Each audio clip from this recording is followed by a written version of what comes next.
I think with that, we'll make a start. So thank you all and welcome to the third of the LINX Presents series with SNT. My name is Holly and I'm part of the marketing team here at LINX.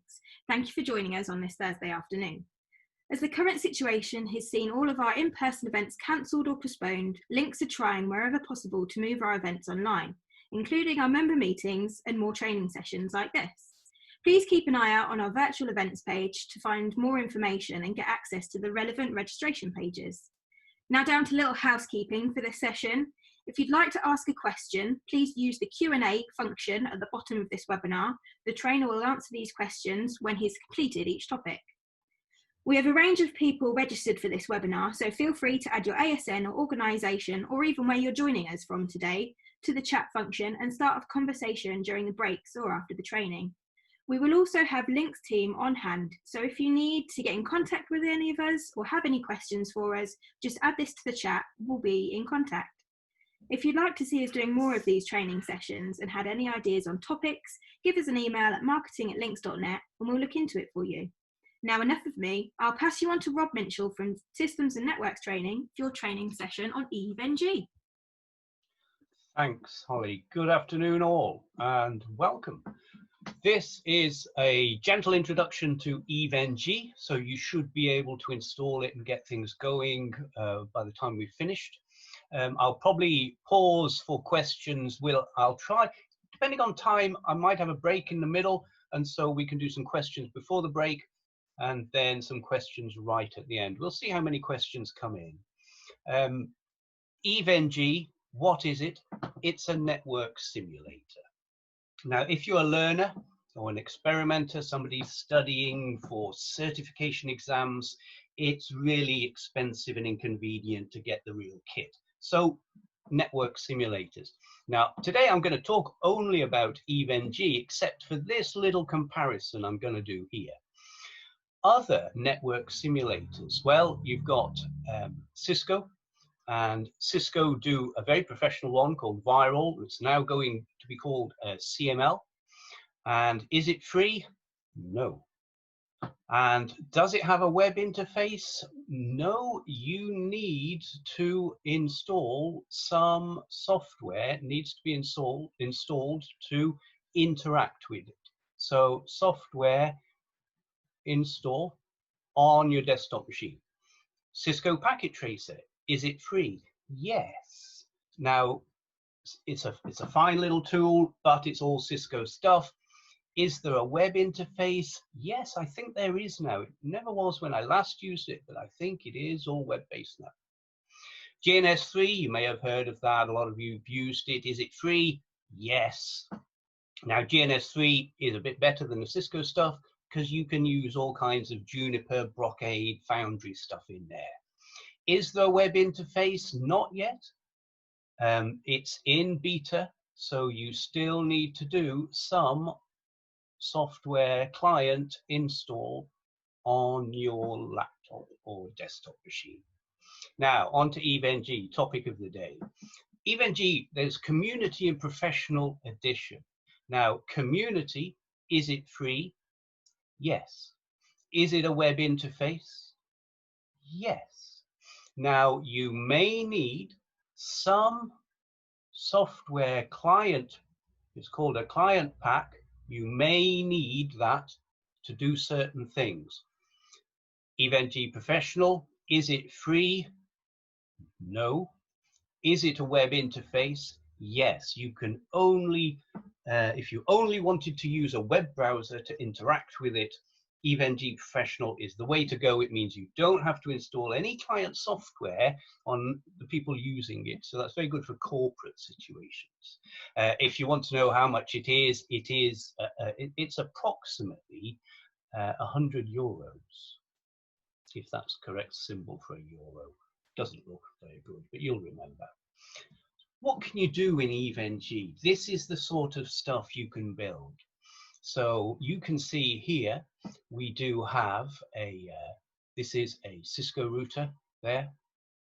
And you can see we've got a lovely little switch there. Now that's not a Cisco switch you see in that diagram. It's just a little default switch that you can add in. What else can you have? You can also have end devices, and EVNG comes with a few built in. So you can build these kinds of networks.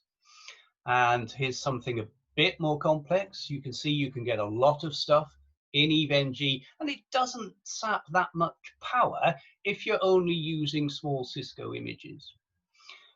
Great other thing you can do is you can do some coloring, you can do some squares and circles, ellipses, you can do all the labeling. So you can come up with something like this that's nice to look at and is nice to use for other people to connect and know what's going on. Also, there are these things called clouds, and that cloud there is can give you a route to the outside world. So you can get your devices in EVNG to go to the outside world through this cloud mechanism, which I'll explain to you during the presentation. Now, how are we going to install it? Well, there are a number of different ways to run EVNG.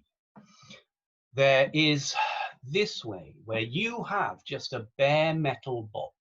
So if you've got an old server lying around, an old laptop, an old PC, you can download from the EVNG website. So you can get this from the EVNG website. Download this ISO and just stick the ISO in some CD, and it will install for you Ubuntu Linux and EVNG at the same time. Just to check this out, and it still works well, I did this yesterday, and this is very easy to do. So if you're going to do it, I'd recommend doing it this way. It's very easy. You could, if you had a bare metal machine knocking around, you could install your own Ubuntu server on that piece of hardware, and then you could use via EVNG in the web, you could run a little script in your Ubuntu server, and you can get it to install over the internet. So you can do an internet install.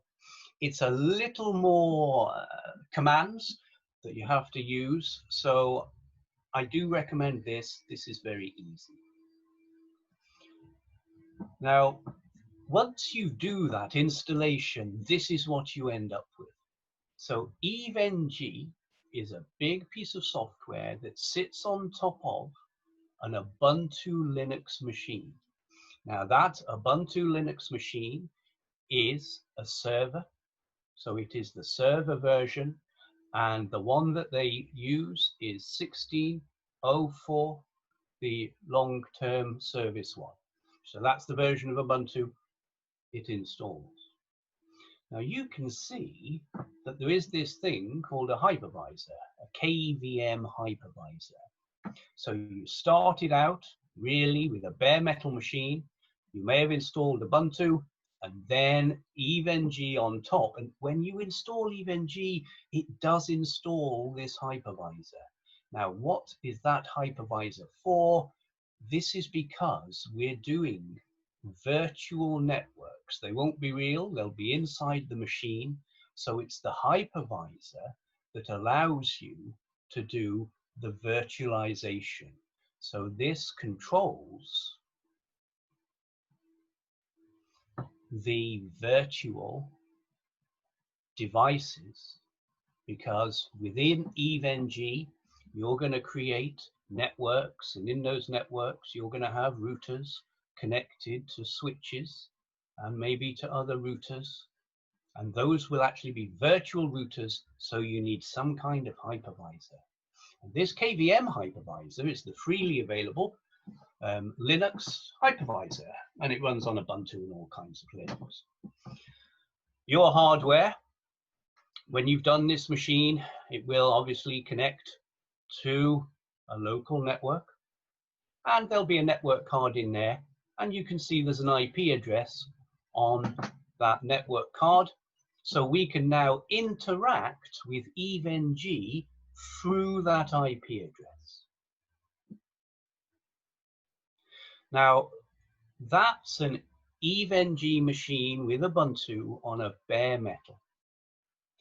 Another way to do it is, if you're into virtualization, you can download from the VMware website. This is here, this is a VMware free hypervisor. Now you can install that on a bare metal machine.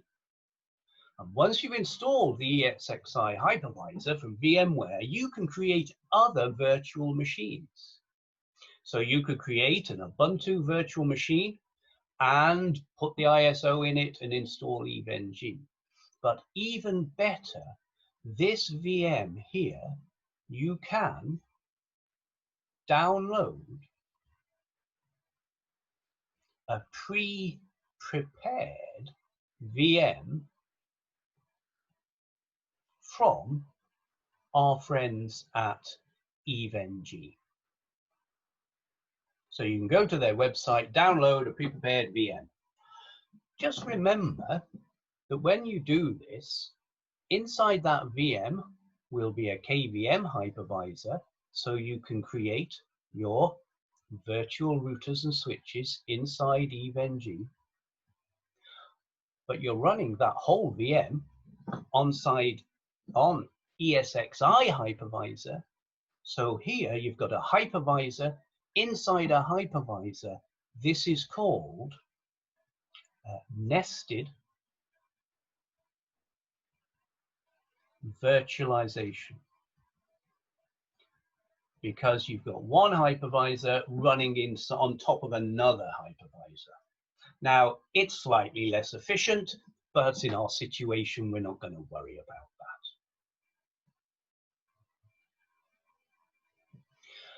So here we have our EVE-NG machine, which is a virtual machine running inside ESXi in the hypervisor. Just a couple of tips that you have to remember. If you do download the pre-prepared EVE-NG VM, or you create your own Ubuntu EVE-NG VM and do an install using the ISO, a couple of things you have to remember. In the settings of the ESXi VM, do not forget to expose hardware virtualizations. And this is because you've got virtualization inside virtualization. So make sure you don't forget to do that. The other thing is, make sure that when you're putting it in what they call a port group, that will be used to attach the VM to the outside world. There'll be a port group inside the hypervisor. You can create a new one, but don't forget to make all those settings accept. And that'll make sure that the EVE-NG works fine. So I've told you a number of ways to install it.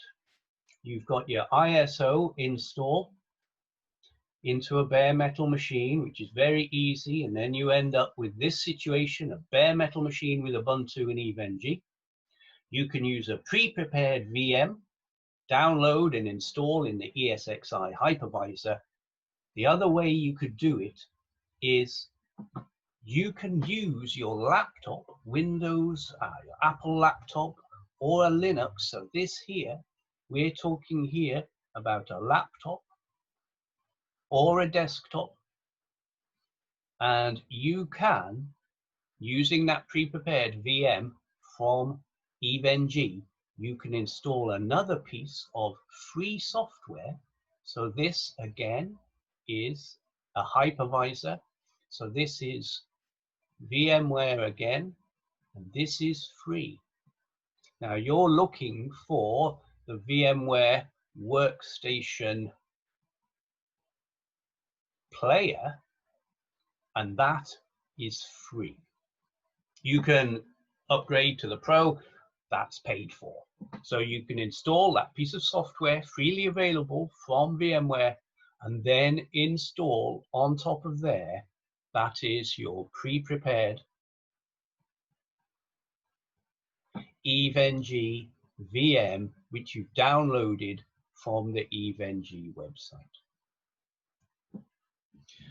Now, when you're running your laptop, it will have its own IP address, and then you can see the VM has its internal IP address, which you will use to connect to it. It's an internal network created inside your laptop. Your laptop will have an internal IP address. The VM will have another internal IP address, and that will be completely separate to your true laptop's IP address. One word of caution is, now this is your laptop. Now your laptop will be connected to an internal switch in your home, then to a home router, and it means that you can connect to the outside world. So this EVE-NG through that NIC should be able to make a connection to the outside world. The final way to run EVE-NG, so you've got your own install from an ISO, you've got a pre-prepared VM on a hypervisor, or you can run it in the cloud in Google Cloud Platform, which is their authorized, recognized cloud platform. And you can, how would you do this? Well, you would go into Google Cloud Platform, create yourself an Ubuntu VM, and you would then do a network install into EVE-NG. So EVE-NG would be installed into this Ubuntu machine. So that would be an internet, over the internet install using EVE-NG's repositories, over the internet install. The great thing about running EVE-NG in Google Cloud is you can then connect wherever you are in the world. You can also have maybe other people connect if you're trying to train people. And so it's not that expensive, but you just have to be careful that you don't make this VM too powerful and you leave it running for weeks. It'll run up a fair old bill. But Google Cloud Platform gives you some free credits, and you can always have a go until your free credits dry out. Now, this is the main topic today I'm going to talk about is Community Edition. Then I'm going to go on and show you some differences with the Professional Edition, which you might like, and you might like to pay the money. A top recommendation is last year, EVE-NG in November on Black Friday had a half price offer for professional licenses. So once I've talked about professional, you might just want to wait around, see if it has another special offer on this year. So, Community Edition. So let's say that we've installed EVE-NG into a machine. How do we interact with it? We interact with it through a web interface. So this is how I usually run EVE-NG. I've got a bare metal box, a little server. Inside there, I've got the ESXi, VMware free hypervisor. I create an EVE-NG VM in there. You can use the pre-prepared or do an ISO install, that's up to you. And this now has an IP address on its virtual network interface card. From my laptop, I can now put in the IP address that's been given to the VM. And if I just put that into my browser, now the recommended browser is going to be Firefox. So this is the recommended browser, is the one that they say you should use. I've not tried Chrome. I think it does work, but they say Firefox is the one that's all tested on. Once you do that, then you will be creating a web connection through that IP address and into the web interface in EVE-NG. This is what you see. Now, username, password, native console.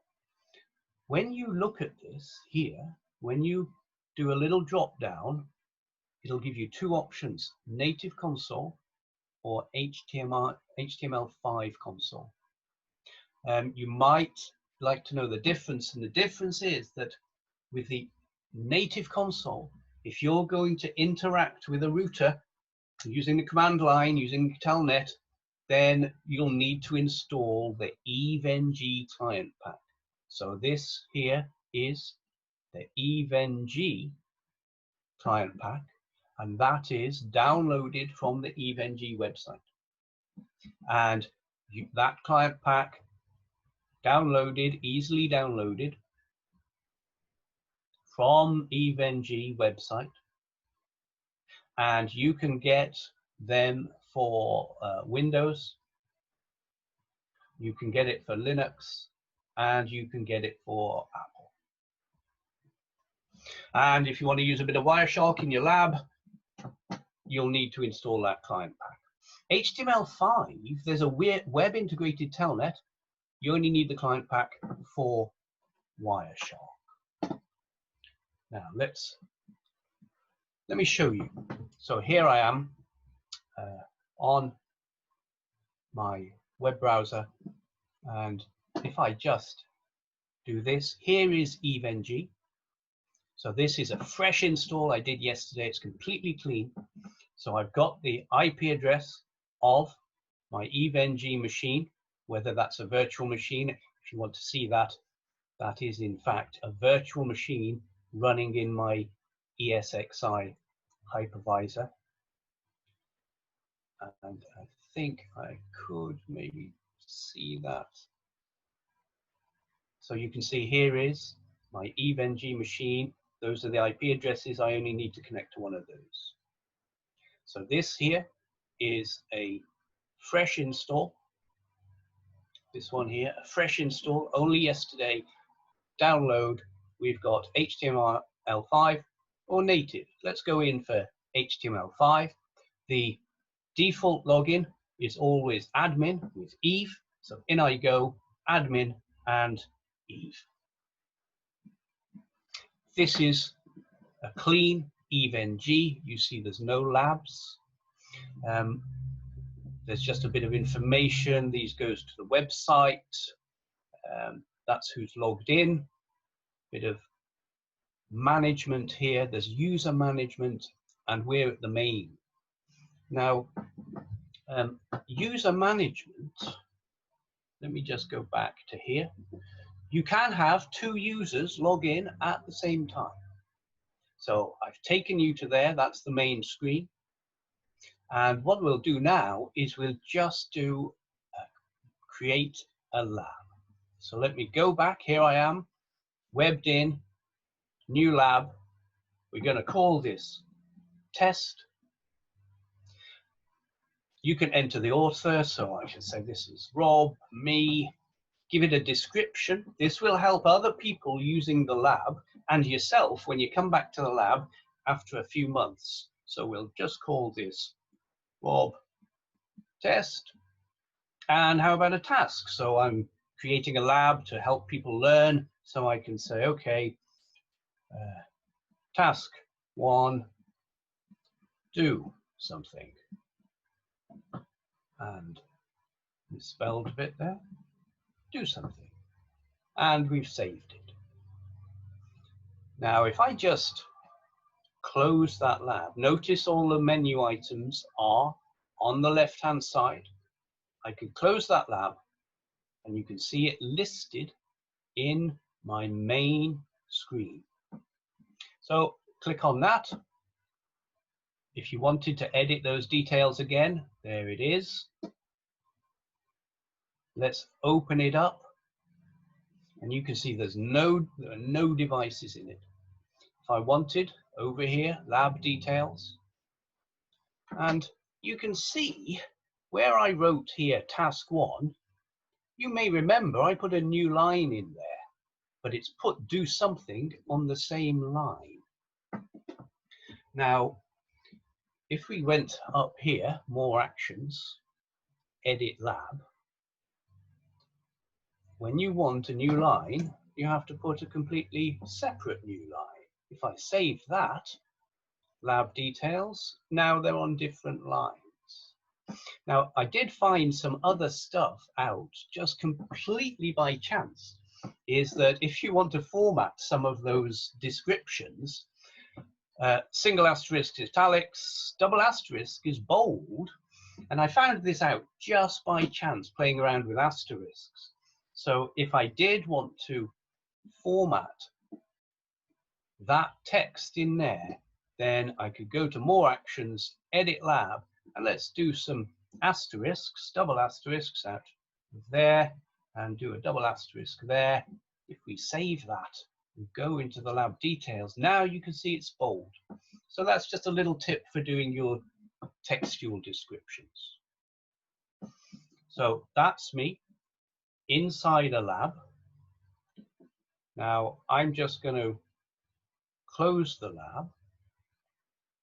And the other thing I'd just like to show you is a bit of user management.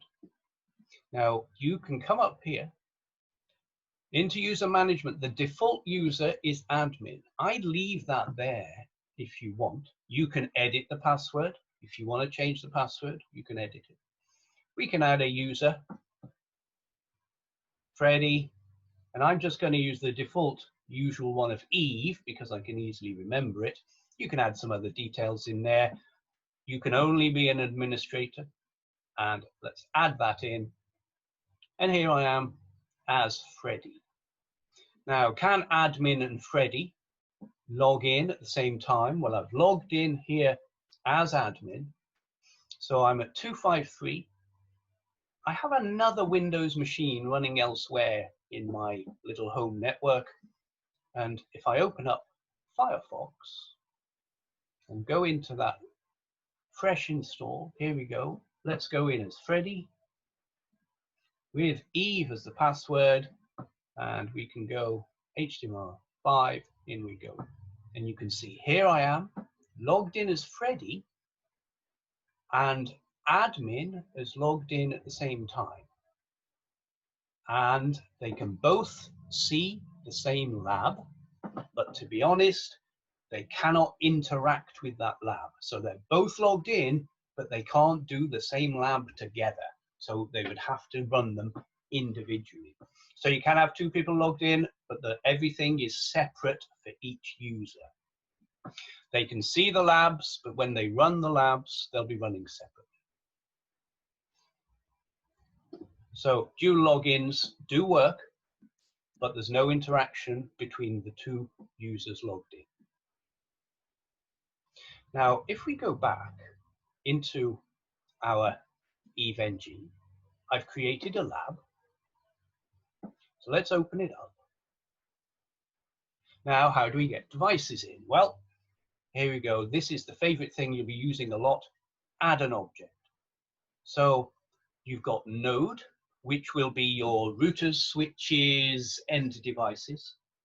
You've got networks, and then there's pictures and shapes and text if you want to annotate and give a nice pretty diagram.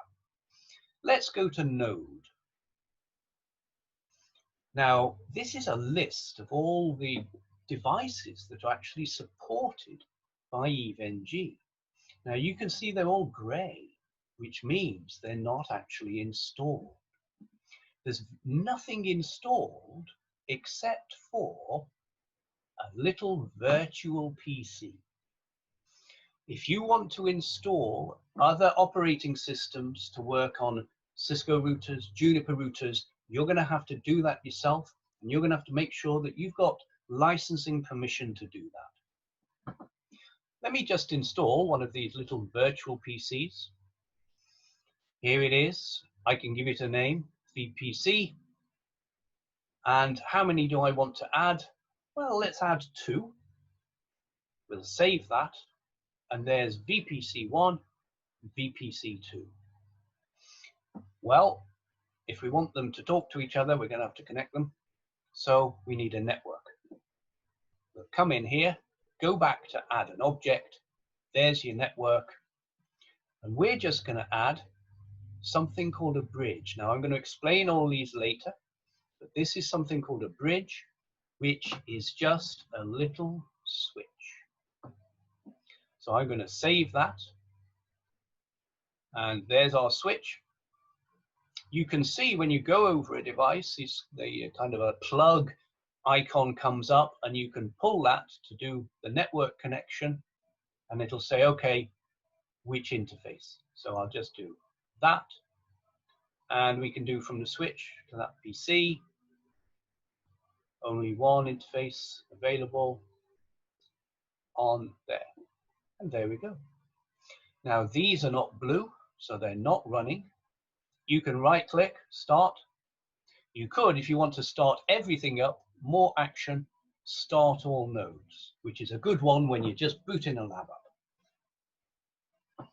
And that's blue, and you get these things, little notifications, and you want them to be happy. Great. So we've had a little go with the lab here. Now we're going to have to upload, to make our labs interesting, we're going to have to do something like upload a Cisco image in there.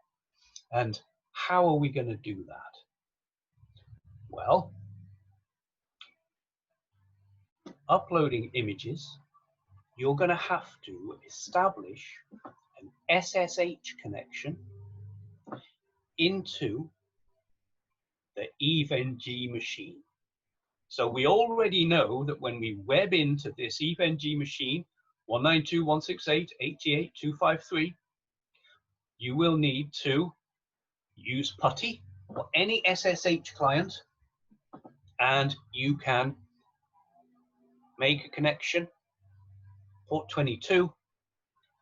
And when you do that, now connecting with PuTTY will allow you to interact with EVE-NG from a command line on the underlying Ubuntu machine. So when you do this, you're not webbing in. When you do this, you're creating an SSH connection that goes into the interface, and you are SSHing into the Ubuntu machine. So you'll get an Ubuntu command line. I don't particularly use PuTTY, because I'm going to have to upload into that EVE-NG a Cisco operating system. And I'm not sure PuTTY does that, but can I give you a little shout out for this, which is a free piece of software. This is a free piece of software called MOBA Xterm. And this is great because when you do establish your SSH connection, now, when you're doing this SSH, you're going to be logging in to the Ubuntu underlying machine as root with a default password of Eve. And when you do that, you will get, now you see we're in the EVE-NG Ubuntu machine. But the great thing about this MOBA Xterm is it's also connected you by SFTP. So you can now see the file structure inside the Ubuntu machine, and you can use this section of the window to upload your operating systems into EVE-NG so you can use them. Let me demonstrate this for you. So here I have my MOBA Xterm. Now I've already configured a session. If I did show you the properties of that session, you can see it's got an IP address. I've got a pre-configured user of root with a password of Eve, and I'm just going to OK that and double click to open it up. Here I am in the underlying Ubuntu machine. Now this is my EVE-NG that I'm webbing into here. So I'm going to go in here, and you can see we now have access to the Linux file system. Now, when you're uploading your images, you will need to go to opt UNetLab add-ons. So let's go there. Here's opt UNetLab add-ons. There's Dynamips and Quemu. Now, Dynamips is where you will upload your Cisco iOS images. Let me do that. So I'm going to go into Dynamips, and using this lovely MobaX term, free bit of software, I can then go to upload, and from there, let me just go and pick up from in here a C7200 Cisco image. Now, these images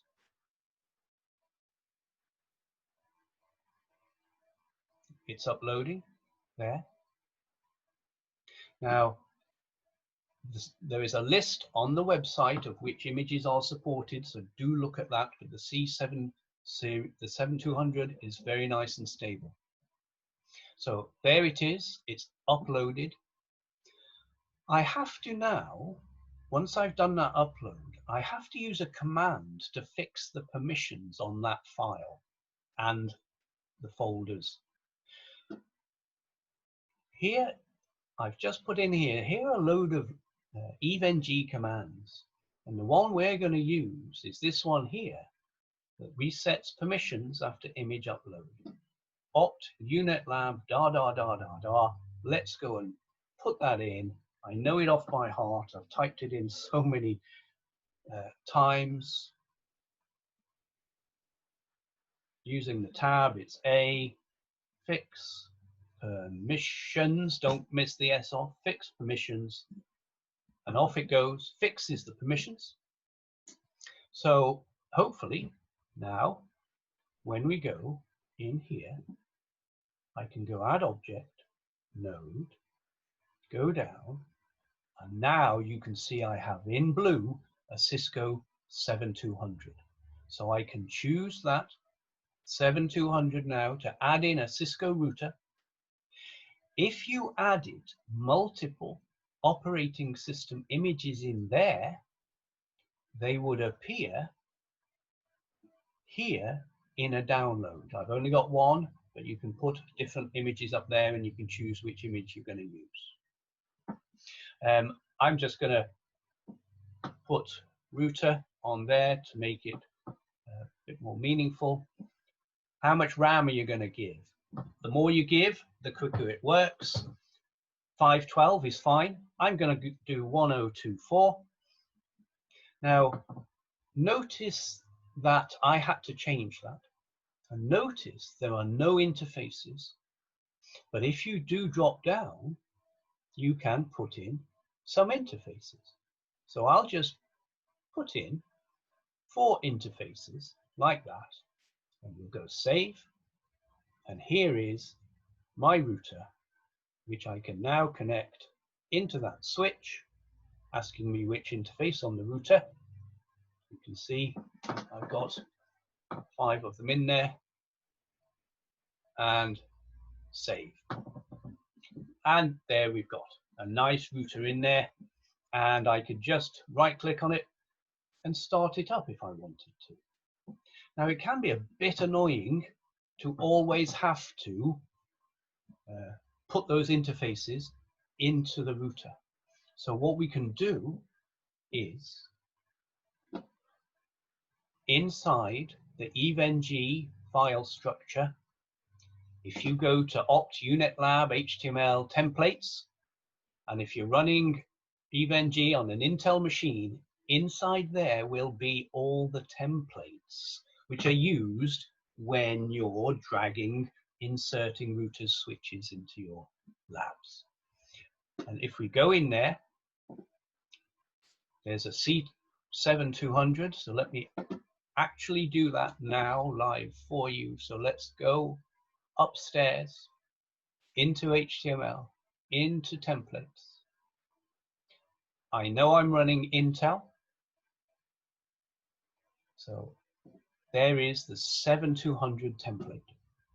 Now you can download that, edit it, and upload it again into the same folder. But this lovely MOBA Xterm, I can actually edit that from within MOBA Xterm. It's come to my Notepad++. Here is the template, and you can see that all slots are empty. So I would like to put in to my slots one of those, so that next time it's got all the interfaces already inside there. And I'd also like to have a default RAM of 1024. You can also change the default name. I'm just going to change the default name to R, and I think that's good enough for me. So I'm going to save that. And here's MOBA Xterm saying, do you want to save that? Do you want to replace it on the remote? And you go, yes. So that's saved. Always a good idea to do a fixed permissions, just in case. And let's go back. Here we are in our lab. Let's add a node in. Let's just go to Cisco.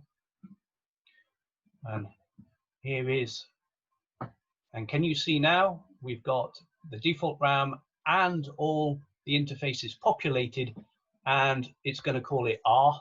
So this is going to make life a lot easier for you. So we can say, okay, give me 2 of those, stick it in, and there we've got router 4, router 5. I won't explain the numbering. If you want to change, you can edit the configuration of that while it's still not running. So you could change that to router 99 if you wanted, and you could alter the RAM and the settings. There you go. So that's how to create a lab. It's also how to upload Cisco images. Now, this image here, this little machine that we have running, is a very small Linux machine, and it's great for testing, just giving yourself an end device. If I open it up, you can see that I would like to get rid of that. So I don't want to pin that, stop pinning that. So if we just go back to our, I double clicked on that. Now, when I double clicked on that, it opened up a separate tab so that I can now got a command line interface into that little machine. Now, if you do a show, it'll show you the IP address. It doesn't have one, so I just type one in, 192.168.4.2.24. Checking for duplicate addresses, and if I do a show now, there you go. You see there's no gateway. I could, if I want, put a gateway on the end, 192.168.4.1, and now a show would show me that I have configured a gateway. If you want to know the commands available, a question mark, you can see you've got ARP, ping, things like that, trace. So very simple but useful networking utilities. So let's go back into here. And so I have uploaded some Cisco images. We've interacted through here. Now, if I just show you, this is the EVE-NG login. This is Community Edition. You get native or HTML5. We logged in to this EVE-NG instance as HTML5. And it's when you do that, that clicking on a machine will open up a tab to get you an HTML web integrated command line interface. If you log in with the native, that won't happen. You will have to establish your own connection to the machine and using some telnet client. So we can just close those and let's go back to the Eve. So we've talked about uploading images. We've talked about editing templates.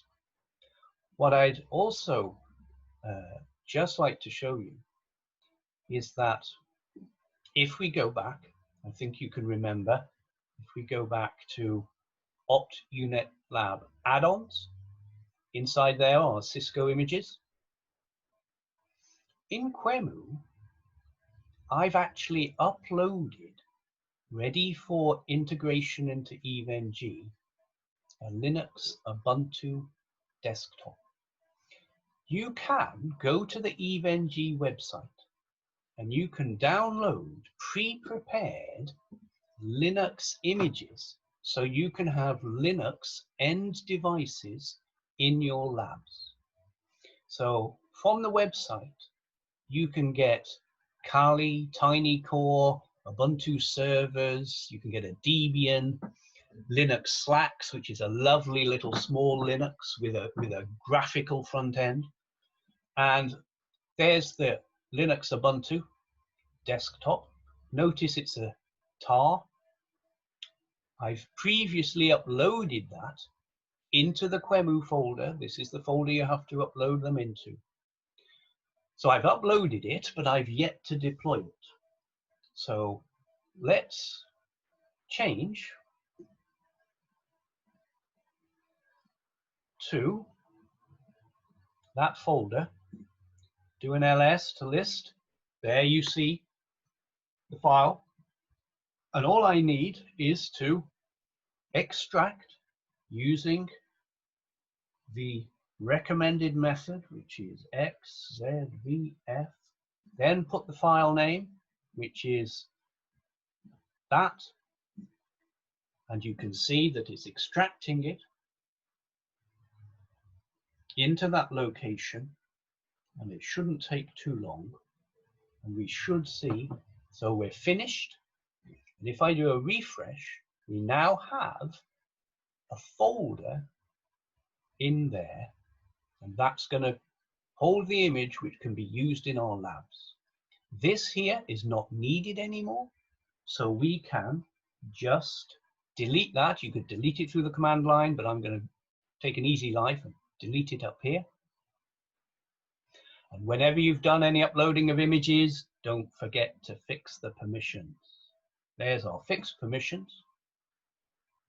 That's done. Let's go into the lab, node. Let's go to Linux. And there is our Linux Ubuntu desktop. If you upload multiple Linux editions, they would be listed here, and you could pick which one you wanted. 2 gig of RAM, that should do. And let's just save that. There is that Linux machine, and I could connect it into the switch. And let's start it up. And hopefully it's going to go blue in a few seconds. Brilliant, it's gone blue.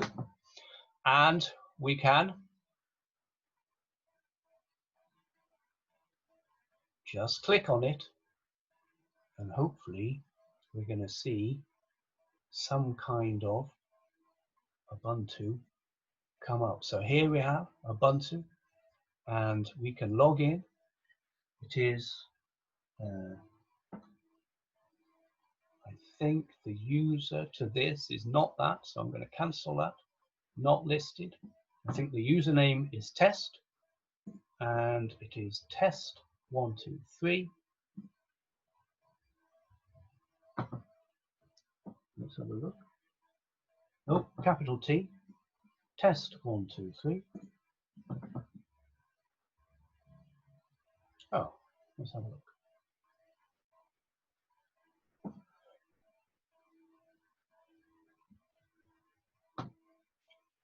T-E.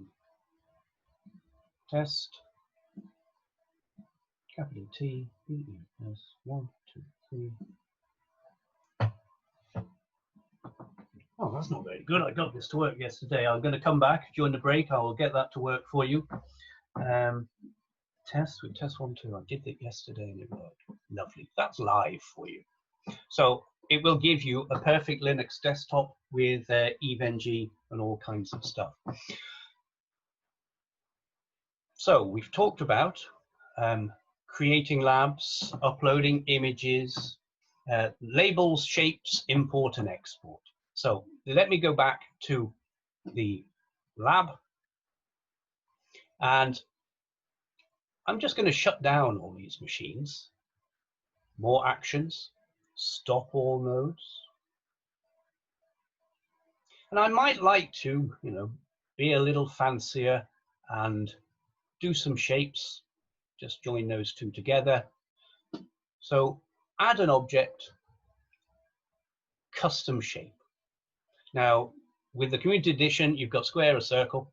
I'm going to go for circle. Border colors black, background colors white, save that. And here it is. Now you can move that around, and you can also make it oval, and you could make it whatever you want. And then you can right click on it.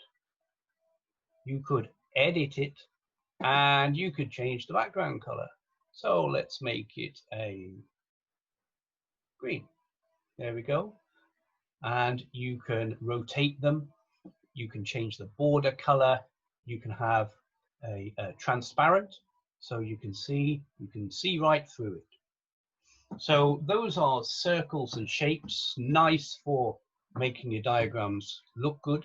The other thing you like to add in is text.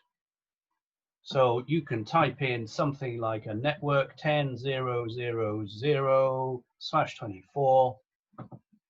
There's the font size, save it, there it is.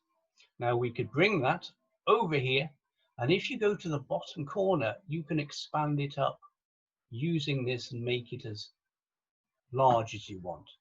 You could right click on it, edit, and do all kinds of color things. You can bold, make it bold. You can do background color. We could do the background color to match the other one. Okay, save that. And there we've got a nice bit of labeling. So that's labels and shapes. Import and export. When you're doing this, you might have an EVE-NG instance at work, you might have an EVE-NG instance at home, you might have a friend with an EVE-NG community edition, and you'd like to export this lab.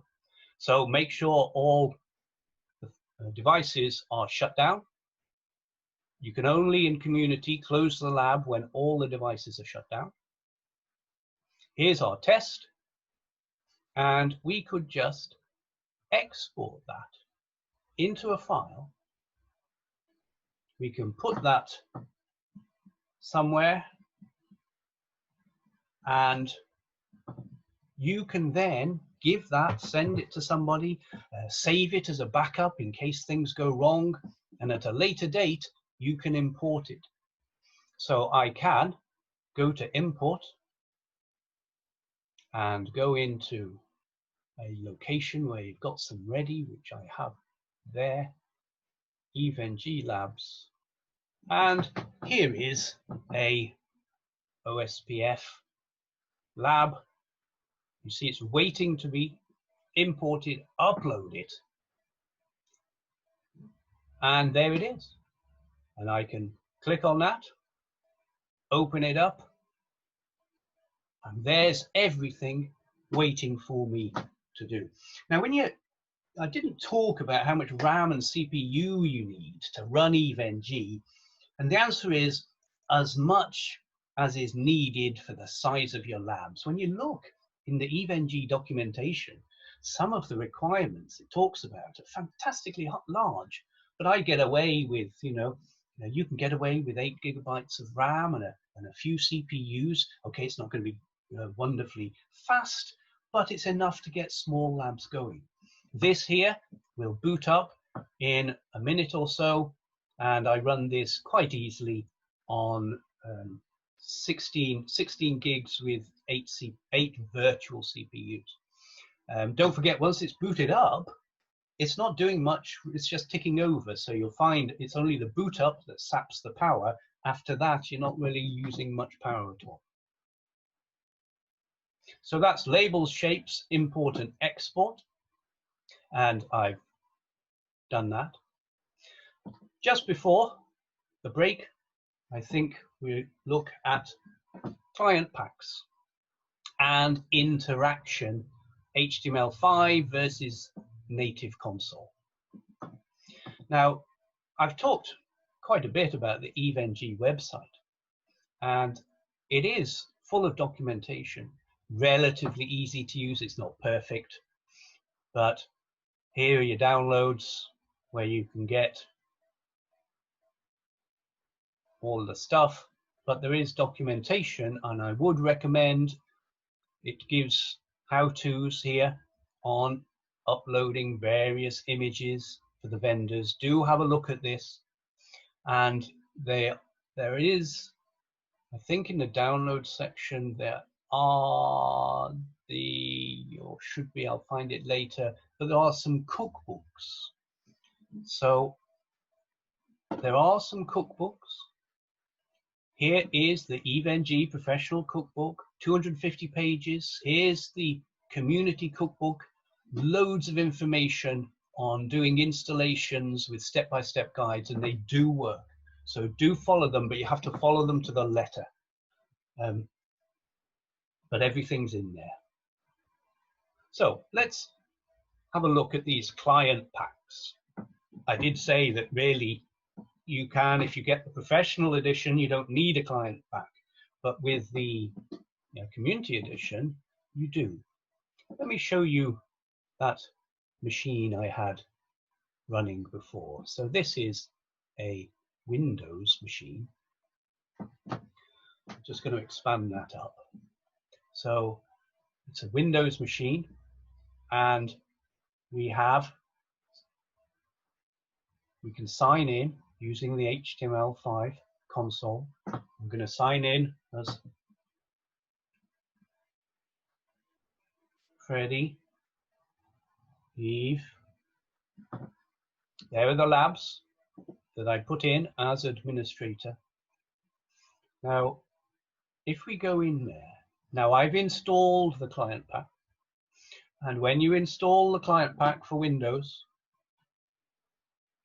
it'll go through and you just go next, and it'll tell you what it's installing.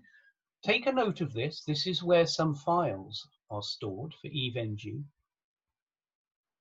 And then it'll say, well, we're installing PuTTY, Plink, UltraVNC, Wireshark. And if you've already got Wireshark installed on your machine, you don't need to install it. You can uncheck that.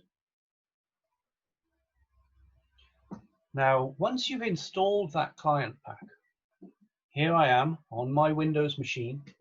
I can go in here, and I'm just going to start this machine.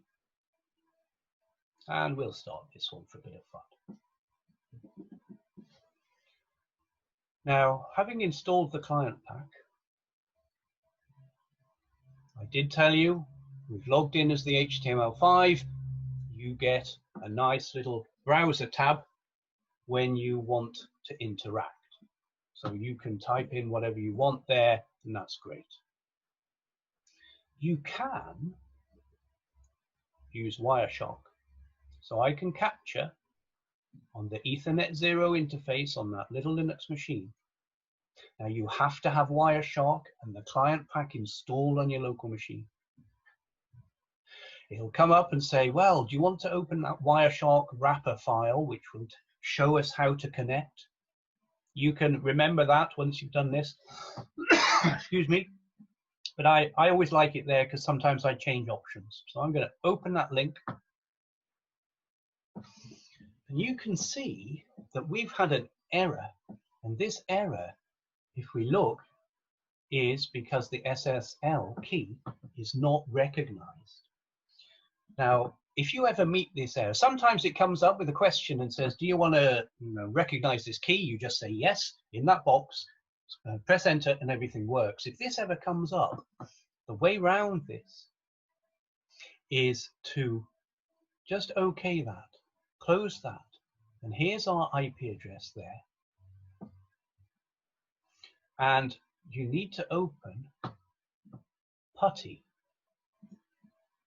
and just put in the IP address to PuTTY with SSH and open up an SSH into your EVE-NG machine. And you see this question here? They're asking about the keys. Do you want to recognize this key? And you just go, yes. No need to log in. We've got the key recognized. So now, when I capture Ethernet, Wireshark wrapper,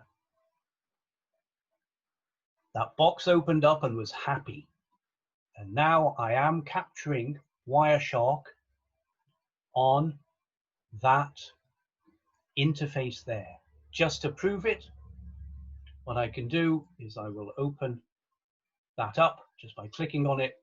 And if I change the IP address 111.124, it's looking for duplicates. So that'll be an ARP.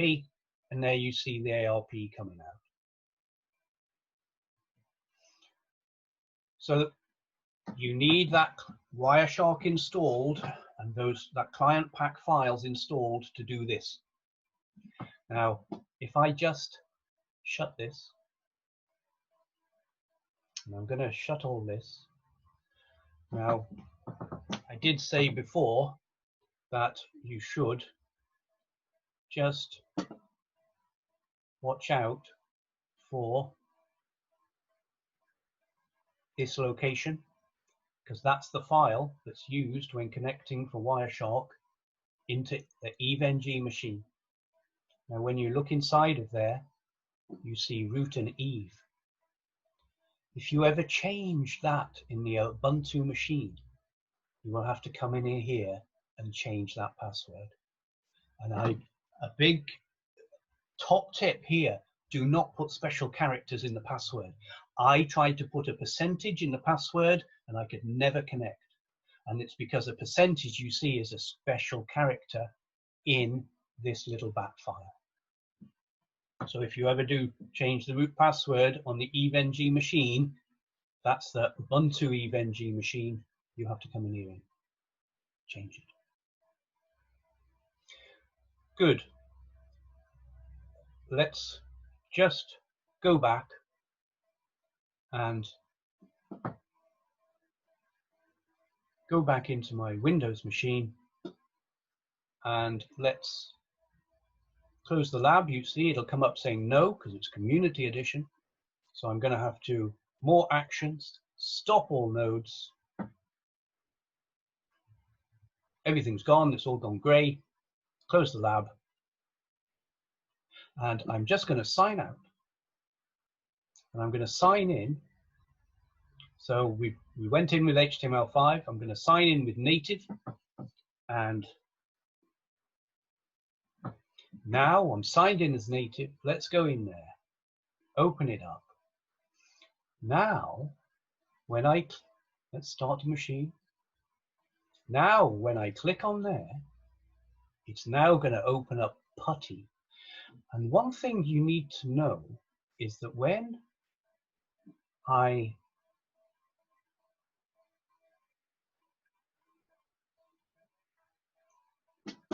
think I may need to do this from a different place, but you see I've hovered, and down in the bottom left corner, you see the telnet address. You can use any telnet client with that port number to get into that machine. By default, when you've installed the clients pack, clicking on that in native console We'll say, do you want to open up that? You go, yes. And now I've got a putty session into that little machine. Do a show, no IP address because I never saved any settings. That's how to interact. Now, what's the benefit of this? The benefit is you can paste in here. When you're doing the HTML5 interface and you're doing command line interfaces through the web browser, those tabs, you can't paste. And so that's really annoying if you've got large configs. So the big advantage of this is paste. Right, we've come, it's just 10 minutes past 3. Let's have 5 minutes break. You can nip to the toilet, get yourself a cup of tea, and I'm going to come back at 3, let's say 5 minutes, just before 3:50. Hello everybody, I'm back. I've made myself a cup of tea. I'll just have a quick sip of that.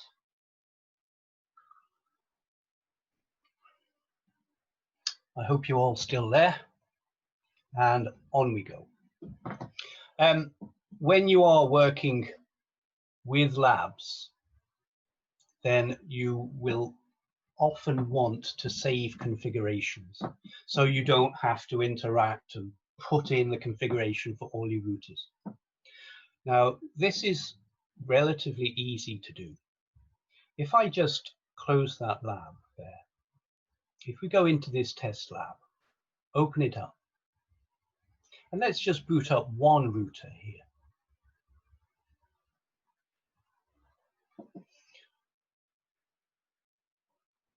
Now, I'm going to go into that router. Here it is. Would you like to? We've all seen this. No. And then it's just going to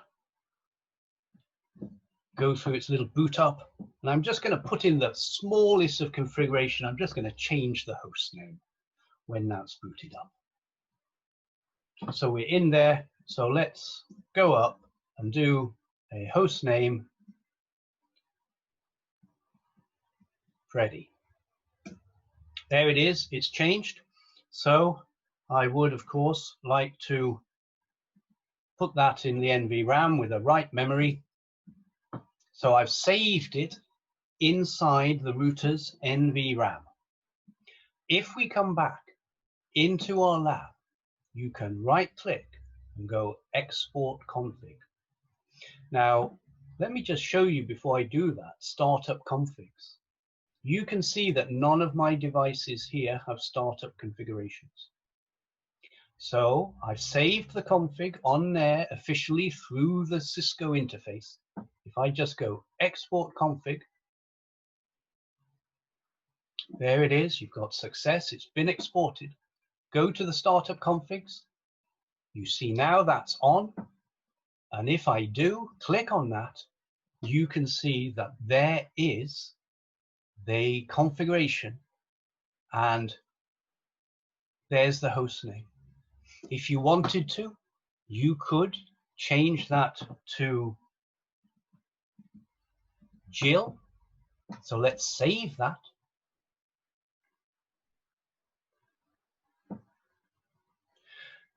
Now, when this router boots, it will boot up from the configuration that was in NVRAM, not the configuration that's here, because it's got one in NVRAM. So what we would have to do is stop it, then wipe it, and just go and check that our startup config is on, which it is. And now when we boot up, it should pick up that startup configuration. So let's just wait for it to boot up.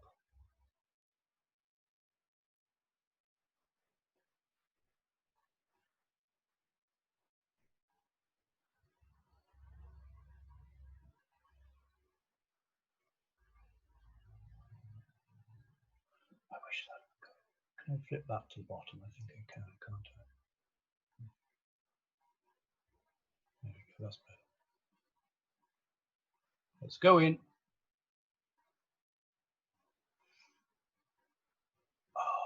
And because I didn't disconnect properly, it's not going to play with me. This is the problem sometimes you have with the HTML5.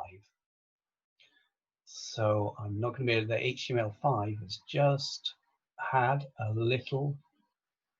So what I'm going to do is I'm going to go and kill that, get the history up, and where's 235? Is 235 in there easily? Sometimes you can just right click and get rid of the history, but it's not going to work. This is why, to be honest, sometimes I don't like this HTML5. I prefer the native because I'm in control.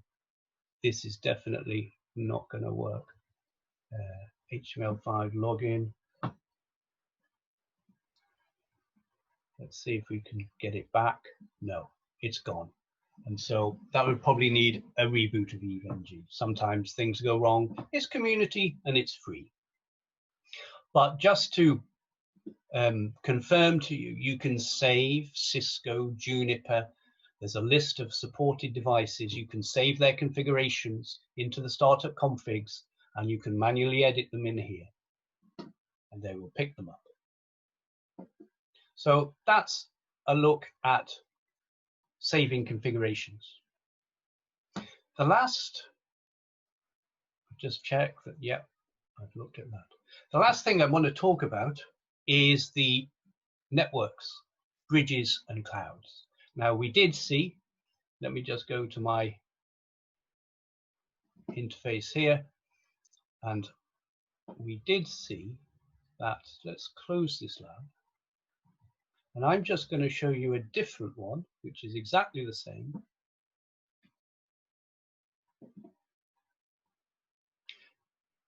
Here's one I created earlier. Now, if you go to Add Network, you do have a lot of options here. Bridge is this.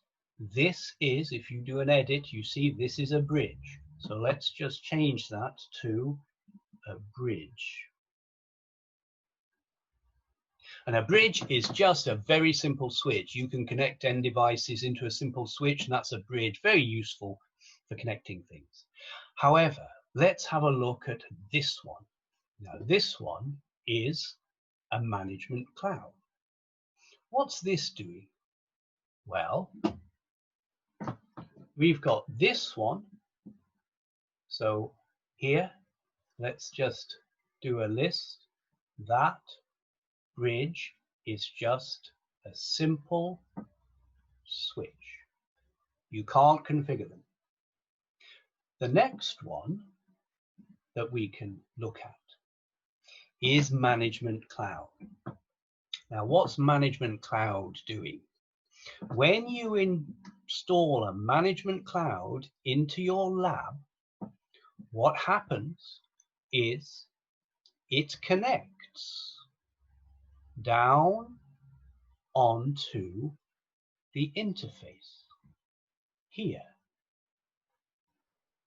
Now it's bridged onto that interface and will work as a separate NIC. So it doesn't have that IP address, it's just bridged into the NIC, and through that it gets access to the outside world. So you can then connect a router into that cloud, and that router is then connected to the outside world.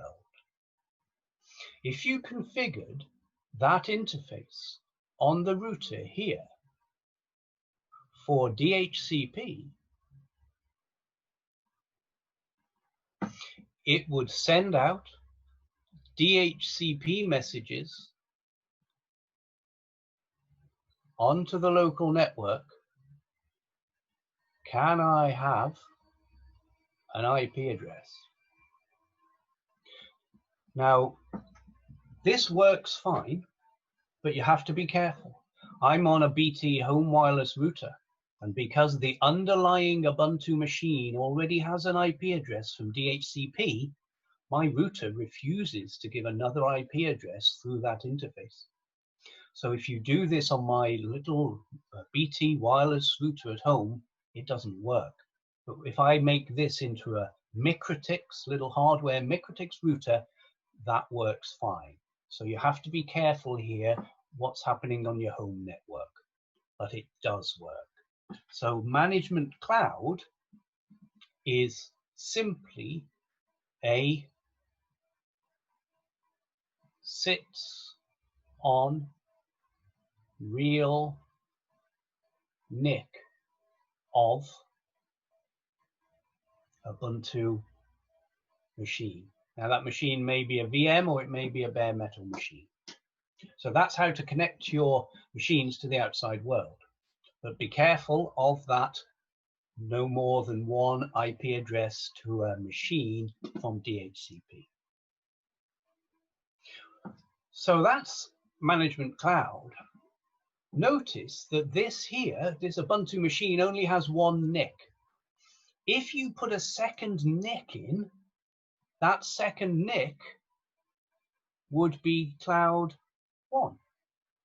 So here you would sit on second NIC if available. So that's the second physical NIC in the machine. And if you had 3 NICs, it would be cloud 2 and on. If you don't have extra NICs, if you only have one NIC, then these are simply what you might call each cloud is a hidden switch. So if we go back to my demonstration here,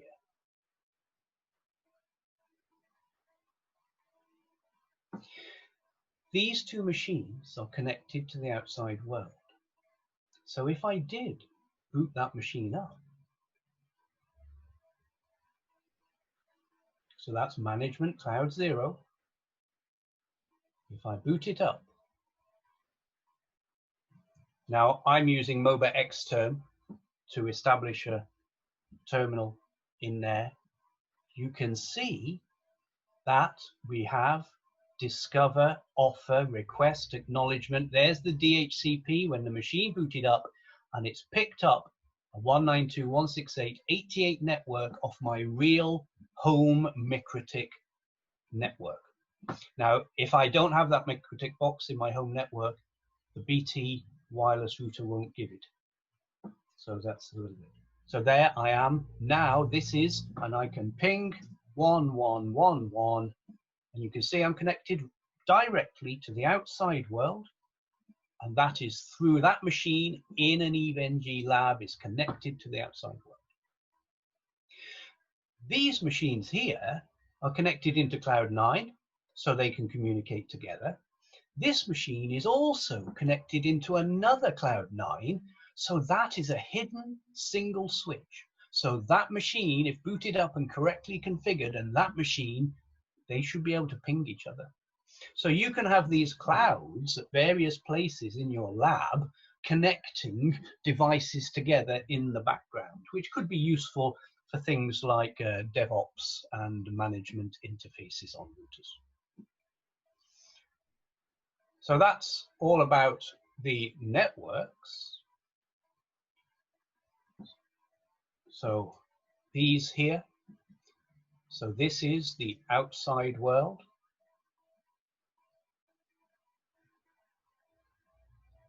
So you can have connections to the outside world. These can connect to each other only. These can connect to each other, but they can also connect because they're in the same cloud. It's like a hidden switch.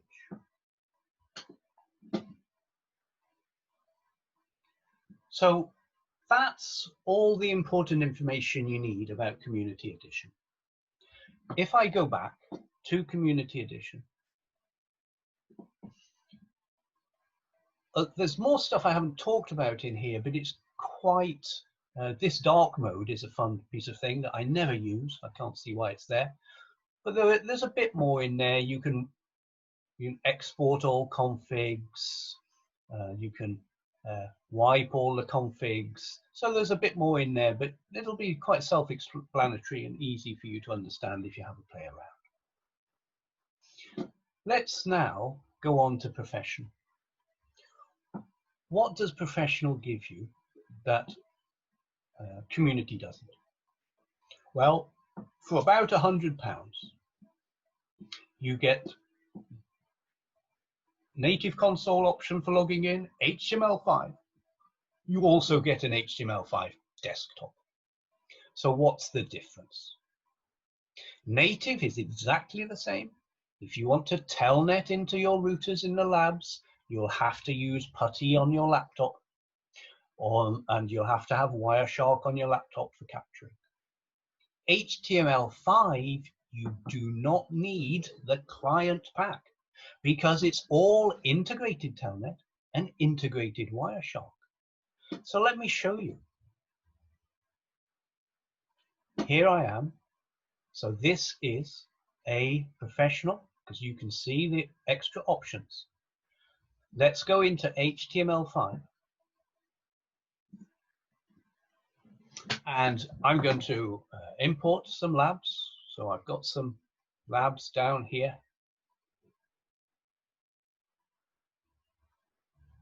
Let's upload those. And what have we got in here? We've got a, let's just come into here to those clouds again.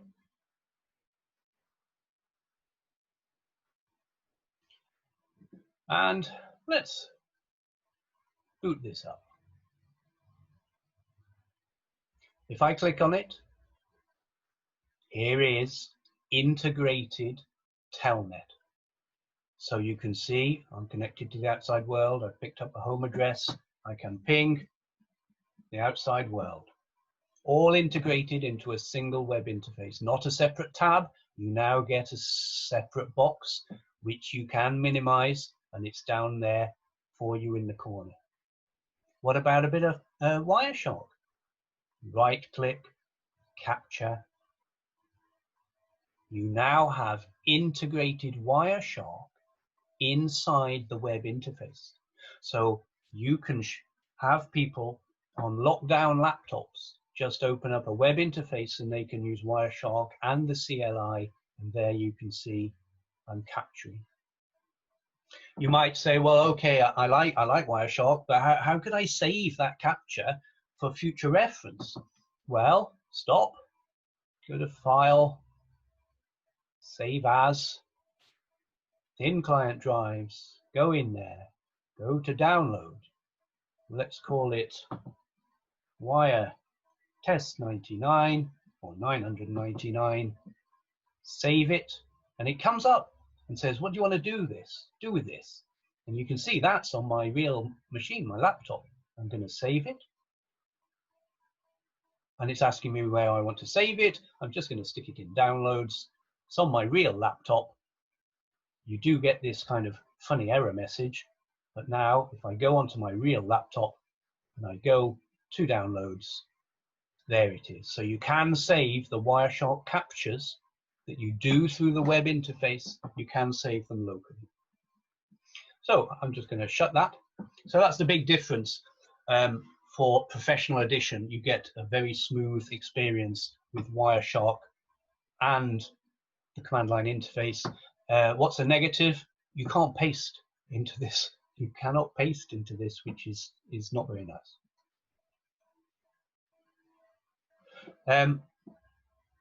What else have we got? So you've got this HTML5 desktop. I'm not a fan of this, to be honest. Let me show it to you. Oh, the other thing that you do get is I can close this lab without shutting everything down. So you can't do that in Community, but I can close this lab. I could sign out, leaving the lab running. I'm now going to demonstrate this desktop to you.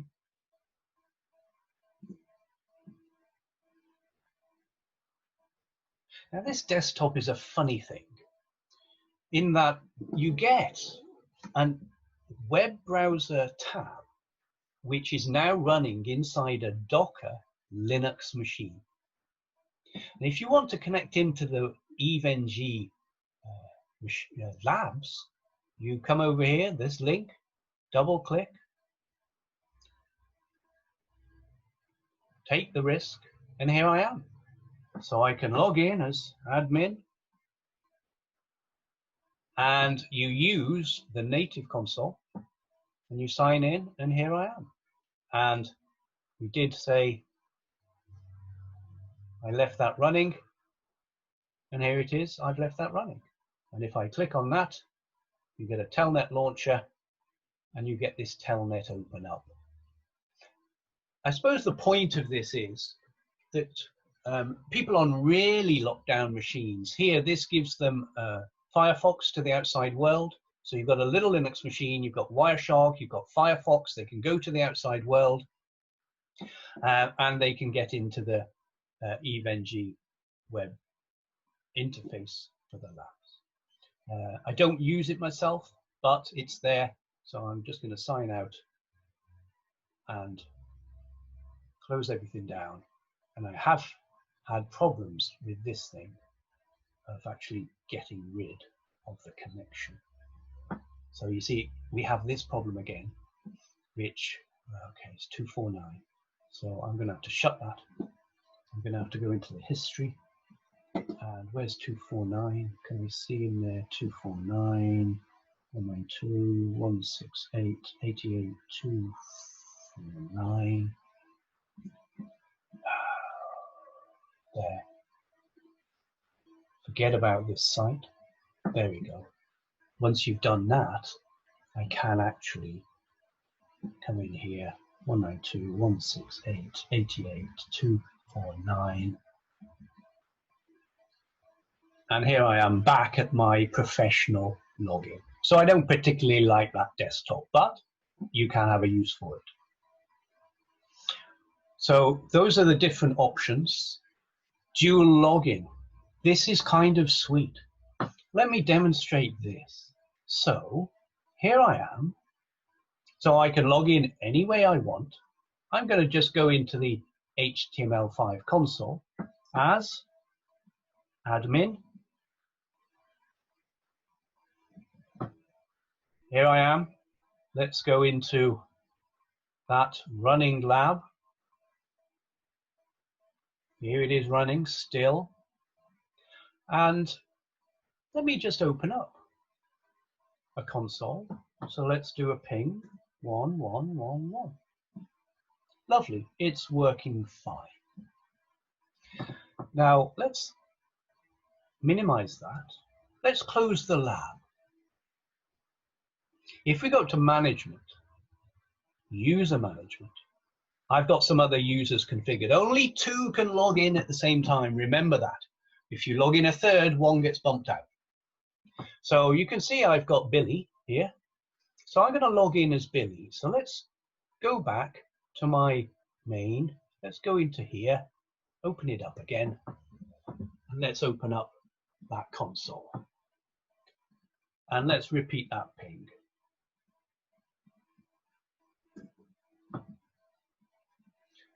Now I'm going to go to this machine here, and I'm going to open up a connection to my Pro, and I'm going to go in as Billy to the HTML5 console. There it is. Now, if I open up this, you see that PC is not running because I've opened it up as Billy, and it will work as a separate lab. So I could work on that lab and it wouldn't interfere with the one I already have open as a different user. Let's close that. Go up to management. and go up to lab management, you can see that admin already has that lab open. As Billy, I can come over and I can click to open the same lab. And look, there it is, still running. So now admin and Billy can work on the same lab in real time. And if I open that up, let's see if it works. I think I may need to come in as a different console.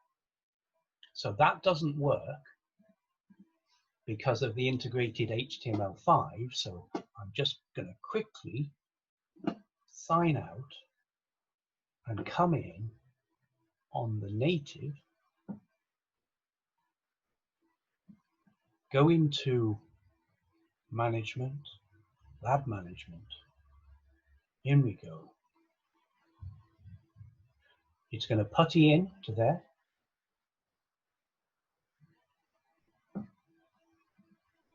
And it's not working.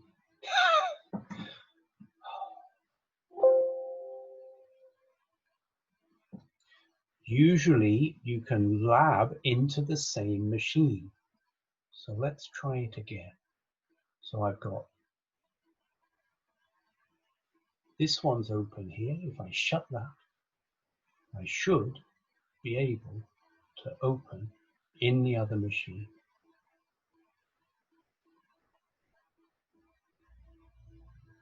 It's not working. Ah, it is. There it is. Whew. So I'm now working in the same lab as admin. And I'm just going to try and see if I'm going to cross my fingers and see if I can open that.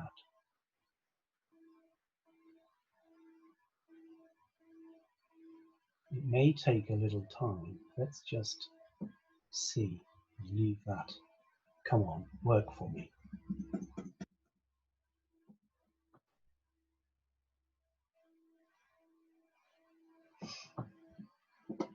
I'm going to close the lab and I'm going to log out of this. I'm going to log in as native. Let's go back in.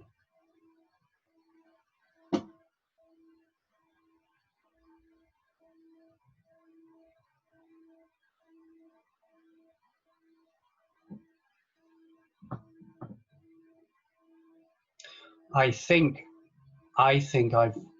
the problem is that that is a VPCS machine. Let me just stop that.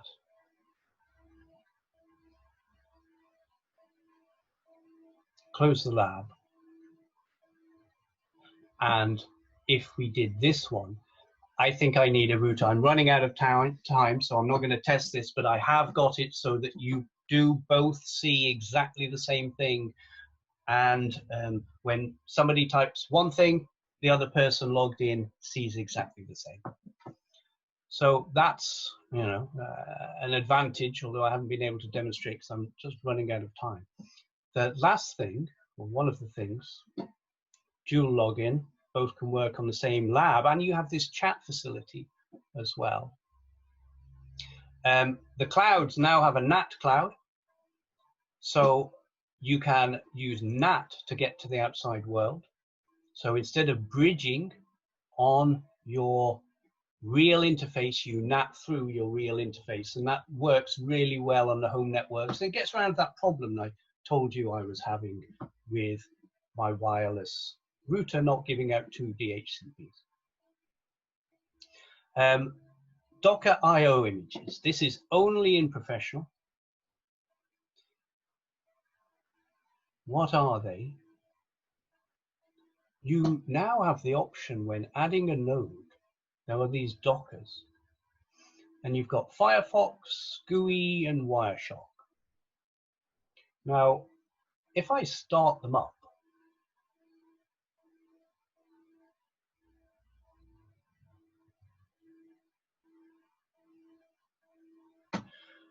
this Docker GUI server just gives you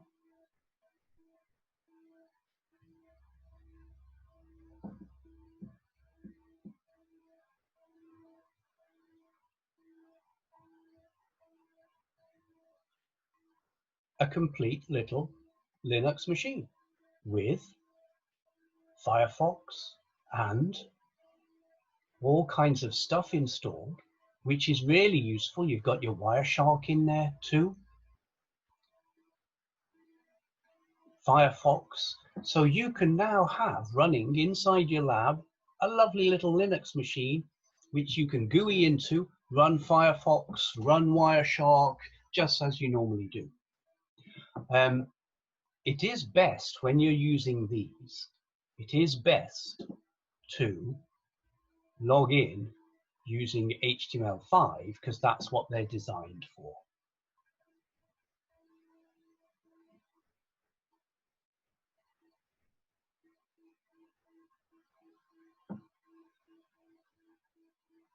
And it's not going to play ball for me. Let me just make sure I've killed all connections to it and come back and come in here and close down these. I'm just getting a little conflict, and if I go into my Pro, there we go. Let's go in as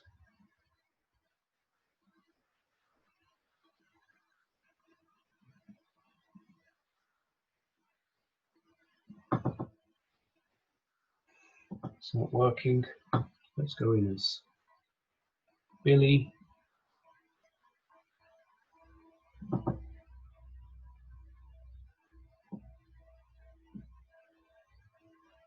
Billy's still logged in, so let's stop what Billy was doing, close the lab, go into the Docker's test.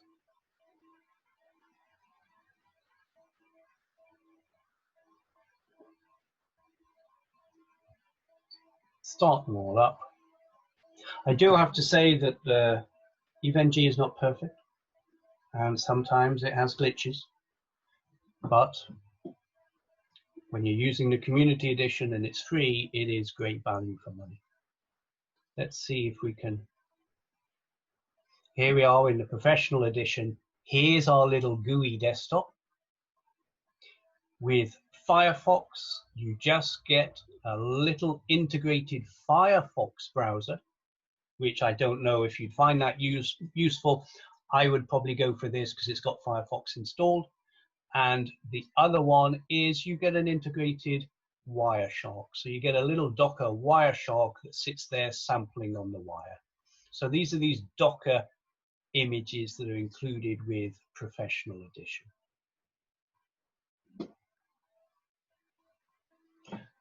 And one thing that you might like, but I never use, is with Professional Edition, you get the ability, when we go to startup configs, you can add config sets. So you can build a lab, save all the configs, then create another config set, change all your configs and save them as a different configuration set. So that means when you boot up the lab, you can choose which configuration you want to boot the lab up as. I found this not to be great because when I'm reconfiguring a lab, I like to put some diagrams and annotations on there, and they will stay for all the configurations. So I generally just clone labs and do different configs. There you go, that's Professional Edition. It is nice, it does give you some extra benefits of not having to install the client pack on a user's machine. And so you might consider buying that. Last thing to talk about is when I initially talked about installing EVE-NG, I did say you could have it on Google Cloud. Now, that's the one that's supported.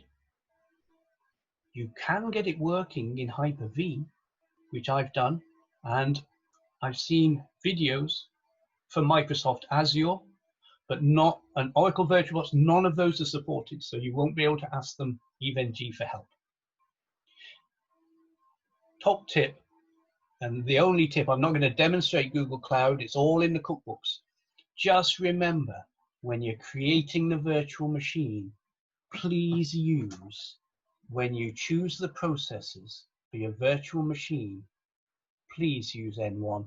I tried using E2s and it just didn't work, and I didn't understand why. But N1s, that's the way. So that brings me to the end.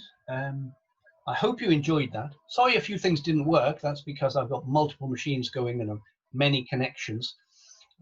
But EVE-NG is a great tool. We use it in our teaching for creating labs for our BGP, OSPF, and we even get Windows desktops running inside there to make everybody feel at home.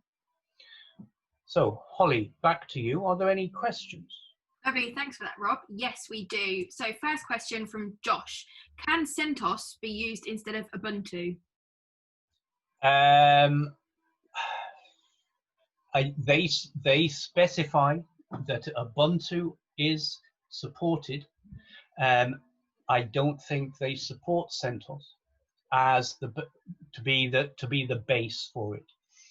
If we did go to the EVE-NG website, and if you go to documentation, you're looking for installation and system requirements.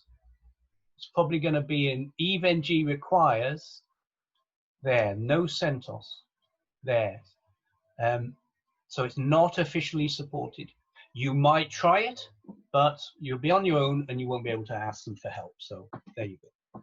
Sorry about that. Right, next one from Raza. Obviously, if the key is marked and has changed and it is not a brand new session, but a session to regularly used box, then the reason for the key change should be investigated. If it's a key change, if it's the first, I got that key notification because that was the first time I'd used that machine to log into that particular EVE-NG. So yes, if you get that message coming up every time or more than once, that's something to be investigated. At the initial connection, then it is just an SSH key validation because it's not publicly validated. So I would agree, but once is fine. Okay, thank you. One from Martin. Does an export include the images like iOS image or Ubuntu image? Or would my friend/other system also need to separately upload and prep those? Yes, he would need to separately upload and prep them. When you do an export, if I just show you on my exports here, you can see that they're so small. It's merely the configurations and the settings. They have to have the same images installed in their EVE-NG. Lovely, thank you. And last one for now. So just remember, just while I'm reading this out, if you do have any last questions for Rob, use the Q&A down at the bottom of the screen. Right, so question from Gareth. Why do you have to wipe the router configuration after stopping before you can use the new startup configuration? The router only has a startup configuration and the running configuration, so the EVE-NG startup config seems to be a separate thing, and I don't see how it interacts. To be honest, under the hood, I don't really know how it interacts. What I suspect is because it's a virtual router, which is in fact just a virtual machine. So when you're in the router, you put in some config, you do a save, that saves it to the virtual machine's NVRAM. Now that virtual machine's NVRAM will be implemented by KVM really as just a simple file. Now, when the router boots up, it will look for that file, and if it's present, pull its config out of there, just like a normal router does. But if that NVRAM file is not there, the underlying KVM systems have been configured to look in that startup config section of EVE-NG. But that's EVE-NG, don't forget, is a piece of software which has been written by people. And so that's one of their underlying mechanisms that they've implemented and is not part of kind of a normal Cisco system. So you do have to wipe if you want it to pick up a fresh config from those startup configs. Quite lovely. That's it for questions so far. So thank you, Rob, and thank you all for joining us. We hope you enjoyed this session and learned a lot. And just remember, if you have any other training topics or suggestions, just get in contact with the marketing team and we can look into it for you. Both myself and Rob will stay on the call for a few extra minutes. So if you've thought of any other questions for us both, then we'll be here to answer them for you. But if not, then thank you very much for attending our training webinar with S&T, and we hope to see you again soon.